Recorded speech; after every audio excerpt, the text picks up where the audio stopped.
Olá, aqui é o Victor, esse é o canal Eagle Educação e hoje a gente vai falar sobre um tema muito interessante que é como não ser exercido numa opção. Essa é uma pergunta que eu recebo bastante, as pessoas ficam preocupadas em ser exercidas, seja porque exageraram lá, venderam opção demais e não querem assumir aquele ativo, ou porque encaram o exercício como uma coisa ruim, né? Então hoje a gente vai falar sobre esse tema e eu vou passar aqui para vocês algumas dicas, algumas técnicas para você evitar o exercício de opções. Então hoje a gente já vai direto ao assunto. Deixa um like aqui embaixo antes da gente continuar para você ajudar esse vídeo e vamos falar sobre esse assunto, né? A primeira coisa que a gente precisa falar é que se você está vendendo opções, você tem que estar preparado para que você seja exercido, tá? Porque mesmo com todas as técnicas, as coisas que você pode fazer, eventualmente em situações mais extremas, o exercício vai acontecer ou então você vai ter que assumir um prejuízo muito grande, tá?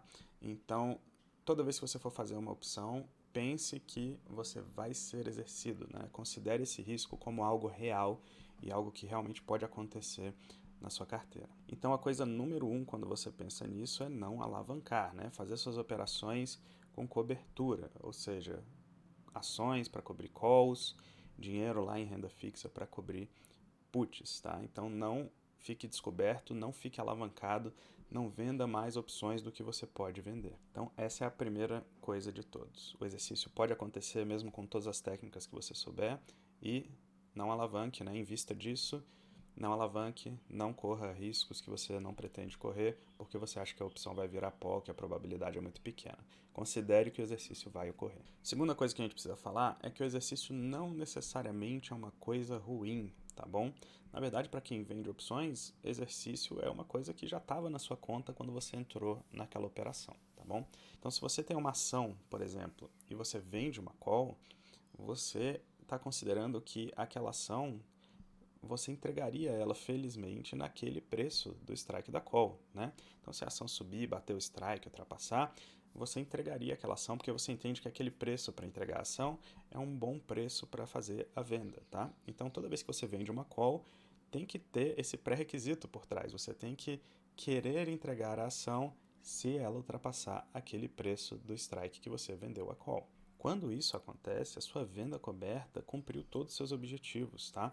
A ação subiu e ultrapassou o seu strike, então você ganhou a valorização da ação, você ganhou o prêmio daquela call que você vendeu e você entregou a ação depois de uma grande alta, beleza?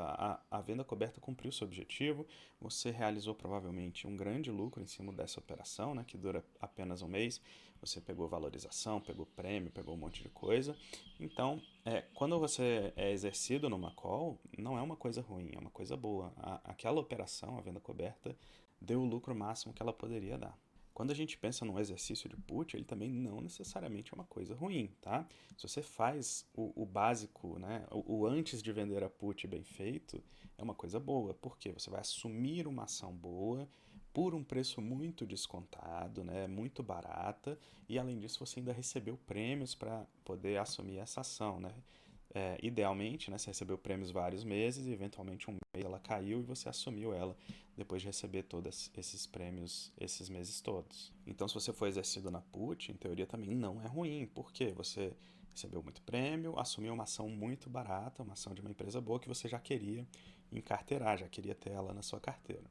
Bom, então a gente já viu duas coisas aqui, né? Primeiro que o exercício não necessariamente é ruim, depois que o exercício pode ocorrer independente, tá? Existe uma desvantagem no exercício que vale a pena citar aqui, é que você não deve ficar sendo exercido toda hora, tá? Por quê? Porque toda vez que você é exercido, você tem que trocar o dinheiro de alocação. Então, por exemplo, vender renda fixa e comprar ações, ou então vender ações e comprar renda fixa. Toda vez que você faz essa troca, geralmente você paga impostos e taxas, tá? Então, se você fica sendo exercido toda hora, isso é uma coisa ruim, tá?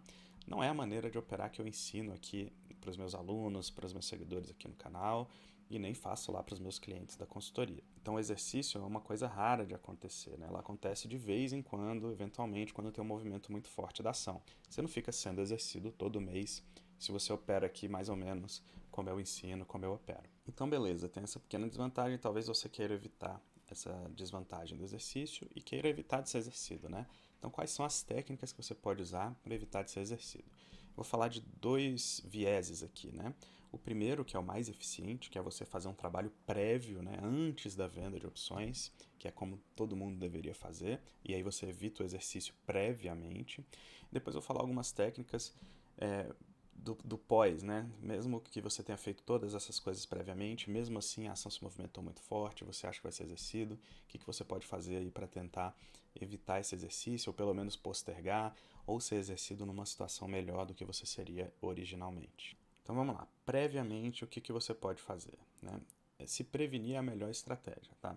Então o que você pode fazer para evitar exercício? A primeira coisa é você escolher ações perenes, maduras, ações de boas empresas, tá? Porque essas ações geralmente, tá, costumam ter menos surpresa, menos volatilidade, menos movimentos muito bruscos, tá? São ações de boas empresas que geram lucros, que têm históricos bons. Então, mesmo que aconteça algum eventual problema com aquela ação, você tem mais segurança ali de que a volatilidade de preços não vai ser tão intensa, né? E a sua opção não vai ficar ITM tão rápido assim do nada, né? Mesmo assim ainda pode acontecer, mas se a ação for boa, madura, perene, geradora de lucro, de fluxo de caixa, isso ocorre com menos frequência, então você tem essa segurança a mais. Então, boas ações é a primeira coisa, né? Além de ser um pré-requisito para você fazer qualquer operação com opção. A ação subjacente, ela tem que ser de uma boa empresa, uma empresa que você topa ter na sua carteira. A segunda coisa é você fazer um julgamento se aquele preço daquela ação está barato ou não, tá? Se uma ação está muito cara, acontece de vez em quando do preço dela cair bruscamente, tudo bem? E aí você ficar preso ali naquela sua posição de opções. Se a ação está muito cara, você não vai querer ficar vendendo put lá dessa ação, porque eventualmente, né, o preço dessa ação vai convergir para o valor dela, né? Então, preços baixos naquela ação é uma coisa importante quando você vai fazer uma venda de opção, né? Uma venda de put principalmente, tá bom? Já se você está olhando pelo lado da venda de call, né, você tem ação na carteira que é vender uma call, para não ser exercido, aquela ação já tem que estar com preço bem alto, porque aí se você for exercido, beleza, você entregou num preço alto, mas a chance dela dar um espirro para cima muito forte, sendo que o valuation dela já está muito esticado, é mais difícil, tá? Então se você for fazer venda de put, procure ações com preço bem baixo, já está muito descontada, né? Aquela ação que já está surrada ali, apesar de ser uma boa empresa. Se você for fazer venda de call, procura aquela ação que já está esticada, né? Já deu uma subida muito forte recentemente, está com valuation ali, o preço muito longe do valuation dela, né? E aí tem uma chance menor dela dar aquela esticada para cima. Uma coisa interessante de olhar também previamente é a ação dos preços, né? O que o preço dessa ação fez ultimamente. Então, depois de uma queda muito acentuada, muito rápida, é mais difícil daquela ação continuar caindo, né? Porque o mercado acabou de punir essa ação por algum motivo lá. Então, depois dessa grande queda, a tendência da ação é estabilizar ou até dar uma recuperada, porque o mercado geralmente exagera nesses movimentos quando são muito rápidos, tá? E se a gente estiver falando de calls, né? Depois de uma grande alta, pode ser um bom momento para você pensar em venda de calls também, porque o mercado acabou de precificar alguma coisa nova naquela ação, geralmente ele exagera nessa precificação no início, e aí depois o mercado estabiliza ou até dá uma recuada, tá? Então, depois de movimentos mais fortes para cima ou para baixo, são horas interessantes para você vender calls quando é para cima, puts quando é para baixo. Uma coisa interessante de olhar também são os suportes e resistências, tá? Então, se você vende uma put perto de um suporte, é uma área mais interessante, um pouquinho mais segura para você fazer essa venda de put, porque no suporte a ação tende a bater e voltar para cima, né? E, igualmente, né, se você usar uma resistência para vender a call, fica interessante também, porque geralmente a ação bate na resistência, estabiliza e cai. Então essas áreas de suporte e resistência são áreas interessantes, né? Se você combinar isso, suportes e resistências, com a parte fundamentalista, né, o valuation daquela ação, fica uma análise bem interessante. Uma outra coisa que você pode utilizar são os deltas, né? Quanto menor for o delta daquela opção que você vender, menor a probabilidade de você ser exercido. Então, é uma coisa que você pode combinar também com essas outras análises, né? Olha, a ação já subiu demais, a ação bateu numa resistência, a ação está muito esticada, né? O preço dela está muito fora da realidade. Eu vou lá e vendi uma opção com delta pequeno, a chance de você ser exercido vai ficando menor, tudo bem? Então, se você combinar isso também com essas outras análises, diminui a chance dessa opção ficar ITM e você acabar sendo exercido. Analogamente para as puts, né? A ação já está muito barata, caiu demais, acabou de bater no suporte, teve uma queda abrupta recentemente, já está muito barata do ponto de vista fundamentalista, e aí você vai lá, vende uma put com um delta um pouquinho menor, a sua chance de ser exercido diminui bastante, né? A sua chance dessa opção virar pó aumenta. E uma outra coisa, né, que você pode fazer previamente, uma última coisa aqui que eu vou falar dessa parte prévia, é você ter as margens folgadas, tudo bem? Então você fazer a operação do tamanho adequado. Se você tiver com muita put vendida, por exemplo, e pouco dinheiro lá por trás para dar cobertura para essa put, vai ser muito mais difícil você manejar se acontecer qualquer coisa. Se você tiver alavancado, então aí piora, né? Porque as suas opções diminuem muito, suas alternativas do que fazer diminuem bastante, você começa a correr um risco muito alto e eventualmente pode ter até que realizar um grande prejuízo. Então operar sempre pequeno, com as margens folgadas, bem tranquilamente, é um jeito interessante de operar,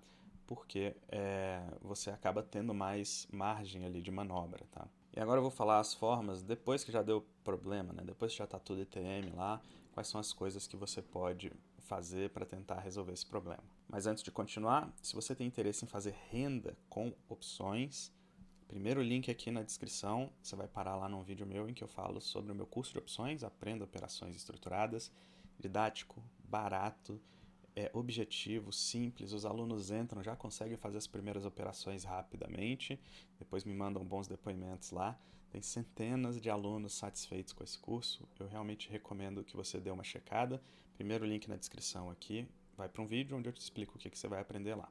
Se você tem interesse em renda com opções, né, tirar prêmios da sua carteira de investimentos, clica nesse link e vai lá ver sobre o meu curso Aprenda Operações Estruturadas. Bom, agora vamos lá. Você fez todo esse trabalho prévio, ou eventualmente até não fez, né?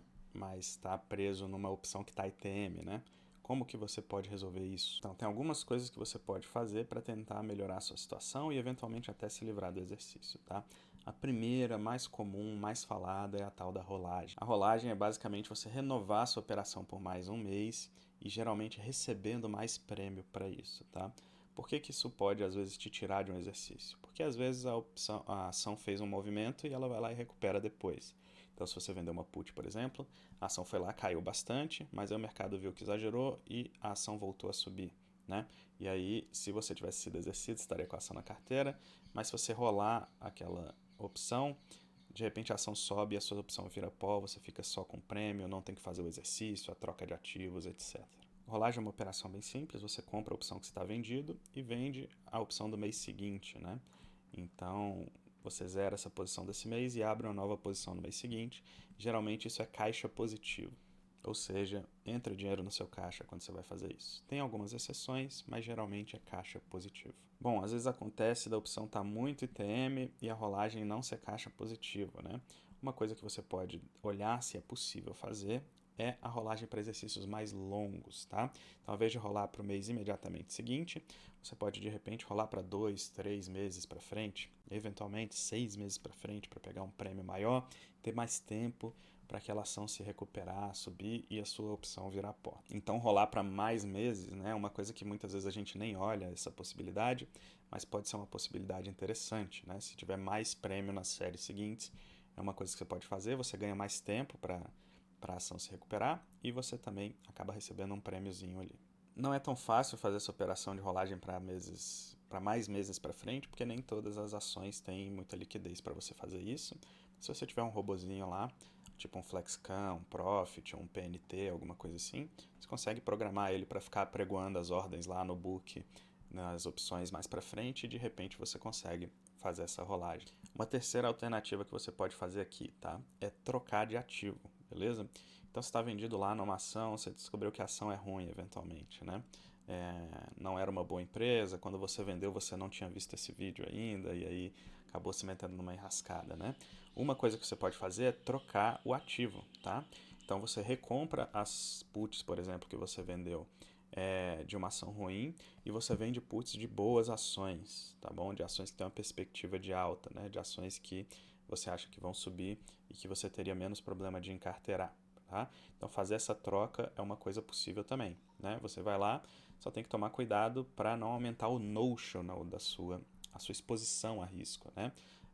Então, quando você for trocar de ticker, fique atento para isso, né? Se você troca de um ativo para o outro, quanto você teria que gastar ali para assumir as ações daquele outro ativo, né? Será que ainda é compatível com o risco que você estava correndo antes? Então tem que prestar atenção nisso. Se você for fazer troca de ativo, não precisa ser só para um ativo, né? Sair de um e ir para o outro. Você pode sair de um e ir para vários outros, né? Fazer 3, 4 ativos bons ali, vendendo as puts deles, tá?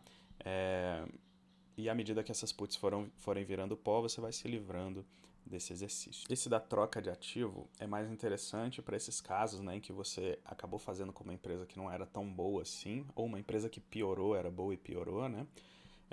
Ou então quando a empresa entrou numa tendência de baixa e tem outras empresas que estão em tendência de alta e tudo mais, então você pode aproveitar e fazer essa troca de ativos. A troca, lembrando, você recomprar a put da ação que você não quer assumir, não quer ser exercido, vender put de outras ações que talvez você toparia ser exercido. Ou simplesmente que tem mais chance delas virarem pó. Bom, e tem uma alternativa um pouco mais complicada também, que é você dualizar a operação, né? Então, um exemplo disso seria, digamos que você está lá vendido em put, né, muito pesado, e você quer fazer essa rolagem, baixar o strike, melhorar a sua situação, diminuir a quantidade de puts, né? Uma coisa que você pode fazer é uma operação dual. Exemplos de operação dual. Você pode vender uma trava de baixa com calls lá nessa ação e usar esse dinheiro para diminuir as suas puts quando você for fazer a rolagem. Ou então para rolar baixando o strike dessas puts e melhorando seu preço de exercício, né? Então esse seria um exemplo. Por que é dual? Porque se a ação continuar caindo, essas travinhas que você fez viram pó e aí você está numa situação melhor do que você estava antes, né? Porque você baixou o strike, ou então diminuiu a quantidade de puts que você estava exposto lá, né? Então seu risco diminuiu. Já se a ação subir, você vai ter que pagar essa travinha, tudo bem? Mas aí a situação da sua put melhorou, né? Porque a ação voltou mais para perto do strike da sua put ali. Então você tem um benefício, né? A put melhorou um pouquinho, você pode fazer essa rolagem um pouco melhor. Uma outra forma de fazer também seria você pegar um percentual das puts que você está vendendo lá e vender em calls ali ATM, por exemplo, tá? E você usaria esse dinheiro para fazer a mesma coisa, né? Ou rolar a put diminuindo sua exposição, ou rolar a put baixando o strike dela. Se você pegar lá uns 20%, por exemplo, da sua exposição em put e fizer com calls, você fica dual também, né? Se a ação subir, essas calls dão problema, mas ela é um volume bem menor, né? São só 20% lá da operação que você tinha antes e a sua put melhorou. Já se a ação continuar caindo, a call virou pó e você já rolou essa put baixando strike ou diminuindo a quantidade de puts vendidas. Então é um manejo interessante para você ir fazendo ao longo do tempo. Esse manejo de dualizar a operação é mais complexo, tá? Então se você é iniciante, está começando agora, eu realmente não recomendo que você faça isso sozinho, tá? Mas como sempre, né, o melhor é o cuidado prévio, tá? Se você tomar os cuidados prévios, muito dificilmente você vai ficar apertado lá com medo de ser exercido ou de, enfim, ter que assumir um monte de ação que você não quer, né? Esse tipo de coisa. Então tome o cuidado prévio e aí eventualmente, quando você precisar fazer as rolagens, fazer esses outros manejos, você vai lá e faz. Mas o cuidado prévio é sim o mais importante. Mais uma vez, se você gosta do assunto renda com opções, quer extrair prêmios da sua carteira, primeiro link na descrição. Se você tem interesse em outros serviços, como mentoria, consultoria, etc., o segundo link aqui vai te levar para o meu WhatsApp e eu posso te explicar lá qual seria o melhor produto no seu caso, tá bom? Então usa os links aqui da descrição e eu te vejo no próximo vídeo ou dentro de um dos meus cursos. Bom, e eu vou deixar uma sugestão de vídeo interessante aqui, tá? Relacionado com o que eu estou falando agora. Então, clica nesse vídeo se você quiser continuar assistindo sobre isso. Foi um prazer estar aqui com você. Te vejo lá no próximo vídeo ou dentro dos meus cursos ou na mentoria. Foi um grande prazer. Grande abraço.